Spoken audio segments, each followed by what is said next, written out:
Vamos aqui, gente. Vamos lá, olha só, galera, 860, sejam bem-vindos aí. Vamos para a quinta aula, tá? Quinta aula de Química, né? Fora aí as aulas do Stuart, né? Que estão aí nesse grande bloco, tá? Então, tudo que eu não der ênfase, o Stuart vai dar ênfase. Por exemplo, eutrofização, ele vai falar. Percolação, né, que seria ali muitas vezes relacionada ao lixo, a questão do chorume, né, infiltrando no solo, ele vai falar lá, tá? Então fica tranquilo que o que não for falado aqui vai ser falado lá e vice-versa, beleza? Então, tudo para você chegar lá, ó, bueno, tudo bem? Agora eu quero falar um pouco sobre ozônio, né, sobre a nossa camada de ozônio, né? Essa aqui agora é a nossa aula 5, beleza? Aula 5 do módulo 9, né? Falando um pouquinho aí, gente, sobre a nossa maravilhosa camada de ozônio. Essa camada é uma camada também natural, né? Que a função dela é filtrar os raios ultravioletas. Os raios ultravioletas muito danosos são ou totalmente filtrados ou parcialmente filtrados pela camada de ozônio que se encontra na estratosfera, uma região onde a concentração de ozônio ela é bem relevante, tá?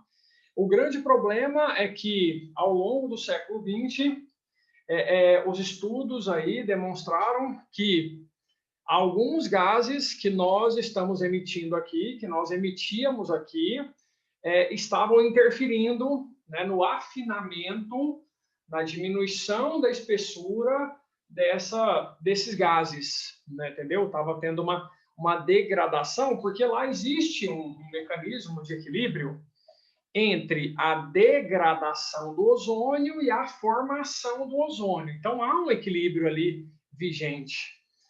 Só que nós estávamos interferindo nesse equilíbrio, desequilibrando a formação do ozônio, entendeu? Favorecendo a degradação do ozônio.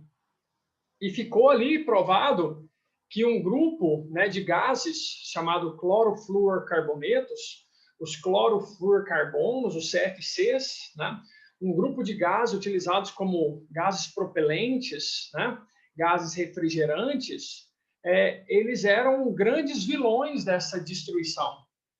Tá? E esses gases até então eram usados em frigoríficos, utilizados em propelentes de aerossóis, né?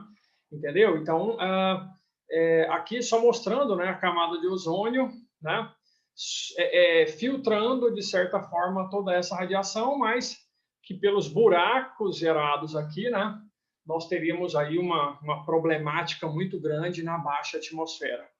Né? Legal isso? Então, a ultravioleta, né, ele é subdividido em UVA, UVB e UVC, né, de acordo com os comprimentos de ondas, né, dessas radiações ultravioletas, tá? Então, ultravioleta, que é a radiação que é parcialmente filtrada pela camada de ozônio. Então, o ozônio está lá na estratosfera e ele é conhecido como esse escudo natural nosso, uma vez que ele vai filtrar os raios UV, que porventura possam vir a atingir a superfície do planeta. Tá? Então, aqui, ó, é simplesmente o nosso espectro eletromagnético, né? E aqui a região do visível, que é uma faixa muito pequena, e logo depois a gente entra aqui na zona do ultravioleta, tá? Do ultravioleta. O comprimento de onda, né, aqui dessas radiações, você percebe aqui do lado esquerdo da sua tela, ó. Percebe que o UVA tem o maior comprimento de onda, ou seja, a menor frequência, né? Menor frequência, menor energia. Agora, o UVC são as ondas de menor comprimento de onda, ou seja, maior frequência, maior energia. Né? Então, ó, o UVC, que seria aí, talvez, né, ou talvez não, seria o mais problemático, ele é praticamente retido por completo na camada de ozônio. Olha a importância. Percebeu que a radiação, nesse caso aí, de maior energia, de maior frequência, ela é retida pela camada. Espetacular. Agora, o UVB é parcialmente filtrado e o UVA ele passa praticamente por completo, né? Beleza? Então ainda estão na zona do ultravioleta, né? Mas já tem uma frequência menor, um conteúdo energético menor, tá? Olha só, sem que haja, olha aqui, ó, sem que haja essa barreira natural nossa contra a ultravioleta, a tendência seria o quê? Aumentos dos casos de câncer de pele e outros problemas, né? Vão aumentar com certeza, né? As superfícies aí das frutas, né? As folhas em geral, né? A gente está habituado a uma incidência de ultravioleta comedida, né? Sem essa camada, com a diminuição dela, a gente vai colher consequências muito graves, né? Aqui, ó, ele vai falar só um pouquinho sobre a questão do ozônio, né? O ozônio, ele é um alótropo do oxigênio, né? O ozônio é uma molécula triatômica, não é O3, uma substância simples triatômica, constituída de 3 átomos de oxigênio, e sua formação se dá por ação de raio ultravioleta, que provocam a fotodissociação do oxigênio molecular, dando origem a 2 átomos de oxigênio. Então, isso aqui ele só está te mostrando que existe um mecanismo de formação do ozônio e degradação do ozônio. Isso até certo ponto em um quadro de equilíbrio, tá?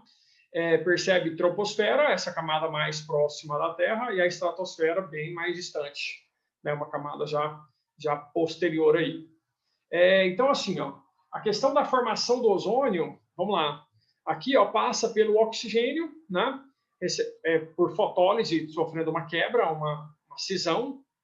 Aí você gera aqui o oxigênio atômico, entendeu? Quando esse oxigênio atômico ele combina com o O2, ele forma o ozônio. Então, aqui só existe uma narração de como normalmente o ozônio é formado. Lembra?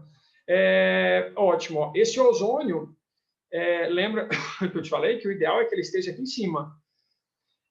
O ozônio estratosférico ele está continuamente a ser elaborado e destruído num mecanismo de equilíbrio, havendo um equilíbrio entre os valores de produção e os valores de destruição. Ok? Olha só, quando a gente fala em destruição da camada de ozônio, algumas equações aqui podem ser simbolizadas. Por exemplo, aqui é um exemplo de CFC, de cloro de flúor carbono, ou de cloro de flúor metano. É um CFC. Esse CFC, na baixa atmosfera, na troposfera, ele é bem estável. Agora, à medida que ele vai subindo, ascendendo, entendeu? O que vai acontecendo com esse gás? Ele vai se desestabilizando. E chega um momento que tem uma fotodissociação, entendeu? A incidência de ultravioleta começa a ser muito grande, né? Que você está lá em cima, e aí você tem uma ruptura, você tem uma cisão homolítica, entendeu? Uma cisão. E aí a formação de radicais. Então, a destruição da camada de ozônio está relacionada à formação do radical cloro. Anota isso aí, pelo amor de Deus. Papel e caneta na mão, porque isso pode cair na sua prova. Tá? Então, olha só, presta atenção. Formou aqui o radical cloro. O radical cloro ele vai atacar o ozônio. Né? Ele é uma espécie extremamente instável e ele ataca a camada, o ozônio, né, da estratosfera, formando aqui um outro radical, né, e o próprio oxigênio. Tá? O oxigênio molecular. Aqui, ó, ele trabalha até com uma outra fase, uma outra etapa, no sentido de que esse intermediário ele acaba atacando o ozônio, formando oxigênios e restaurando e regenerando o catalisador. John, você está falando que o mesmo cloro pode atacar várias moléculas de ozônio por vários anos consecutivos? As pesquisas indicam que sim. Tá? Então, o CFC liberado há muitos anos atrás, ele pode estar interferindo na camada de ozônio até os dias atuais, devido a essa questão do radical cloro interferindo na degradação do ozônio, desequilibrando essa formação e dissociação dele. Legal isso, né? Triste, né? Mas interessante, né? Aqui, ó, nós temos, vamos lá, troposfera, né? lá na faixa até 10 quilômetros, e o que ele chama aí de estratosfera, já aqui bem na região limítrofe da estratosfera, nós temos ali a camada de ozônio. Tá?